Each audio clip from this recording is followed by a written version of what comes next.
You know that little piece of plastic in your wallet? It can be a fantastic tool for financial freedom, or it can be a really quick slide into debt.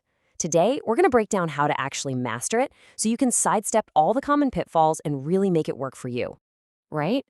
We are constantly sold this dream of perks, points, and rewards. But this one idea kind of challenges that entire story. The real deal, the stuff that can cost you a ton of money, isn't in those flashy TV commercials. Nope. It's hidden away in the fine print and, more importantly, in our own habits. So here's our game plan for this explainer. First, we're going to pull back the curtain on the big credit card illusion.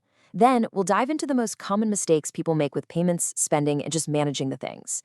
And we'll wrap it all up with one simple, super powerful takeaway that puts you back in the driver's seat. All right, let's kick things off with the credit card illusion. You see, the real problem for most people isn't that they're not racking up enough rewards points. Not at all. It's that they don't really get the rules of the game they're playing. And trust me, in this game, the house definitely has an edge. And this is the absolute key. A credit card isn't good or bad on its own. It's just a tool. But, if you try to use a power saw without even glancing at the manual, you're probably going to get hurt. So let's learn how to use this powerful tool safely and, effectively. Okay, so we get the illusion. Now let's get into where the real danger is. These costly payment mistakes. These are by far the easiest errors to make, but man, they have the most damaging consequences for your wallet.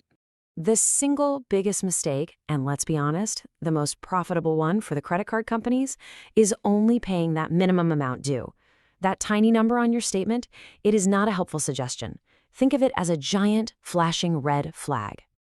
So why is it so bad? Well, it's all because of the APR, the annual percentage rate, which can be ridiculously high. We're talking 30% or even more. That's the interest you get charged on any balance you don't pay off. And the worst part, it compounds. That means you start paying interest on your interest. So here's how that trap snaps shut. Let's say you have a $1,000 bill. You make that $50 minimum payment, and you feel like, okay, I did my part. But that leaves a massive $950 balance just sitting there, becoming a juicy target for that high APR. This is exactly how a small debt can spiral into a huge one fast. The way out is actually pretty simple. Your number one goal every single month should be to pay the bill in full, period. If you have a tough month and that's just not possible, then pay every single dollar you can spare, way more than the minimum. Never, ever let that minimum payment become your default setting. All right, the next major payment mistake is even easier to make, just completely forgetting the due date. It might seem like a small slip-up, but it kicks off an immediate and pretty painful chain reaction. Yeah, it's not just one penalty. It's a triple hit. First, boom, you're hit with a late fee right away. Second, your interest rate often gets jacked up, sometimes to an even higher penalty rate. And finally, it gets reported to the credit bureaus, which causes your precious credit score to take a nosedive. The best way to avoid this is just to automate it. Go set up auto pay for at least the minimum amount. Think of it as your safety net.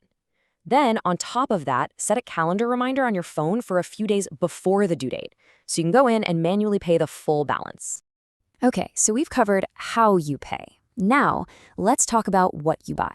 This section is all about those dangerous spending habits because managing a credit card is just as much about psychology as it is about math. This is the big question you have to ask yourself. When you get a credit card with a nice high limit, it can feel like you just got a raise, but you didn't. It's a loan. And using it for things you can't actually afford today is quite literally borrowing money from your future self. So smart use is putting planned, budgeted expenses on the card just for convenience. Things like groceries or gas that you were going to buy anyway. The trap is when the card starts to change your behavior, chasing a tiny cashback reward by spending way more than you planned, or deciding you can suddenly afford fancy dinners every night just because your credit limit went up. That is a recipe for disaster. The fix here is all about a mindset shift. Only use your card for stuff you already have the cash for. Treat any rewards you get as a nice surprise, a happy accident, not a spending goal. And you have to stick to the golden rule. If you don't have the cash in your bank account to buy it right now, do not put it on your credit card. All right, on to our fourth section, simple management fixes. These are the small organizational habits that'll stop big, unseen problems from creeping up on you later on. Here are the top 3 management traps. Applying for every single card offer you get in the mail? That can hurt your credit score and make tracking your money a total nightmare. Just ignoring your statement? Well, you could miss fraudulent charges or fees. And not understanding the basic terms? That's like trying to drive a car without knowing where the brake pedal is. These are the absolute non-negotiables. You have to know your card's APR, whether it has an annual fee, and how your billing cycle works so you know when your payments due. This is not optional reading, folks. It's the bare minimum for using a card responsibly. And the great news is, getting this right takes almost no effort. Just start with 1 or 2 cards and get really good at managing them before you even think about getting another one. Schedule 5 minutes, just 5, when your statement comes in to scan it for anything weird. And when you first get a card, just read the key terms 1 time. That's it. That's all it takes. And that brings us to our final and honestly most important section, your final takeaway. If you forget everything else from this explainer, please just remember this one thing. This is the golden rule. Your monthly statement is like a report card for your spending habits. If the balance on there is higher than what you can comfortably pay off, that's a direct signal from your bank account telling you to slow down. It really is that simple. And ultimately, that's what this is all about. Credit cards are incredibly powerful tools.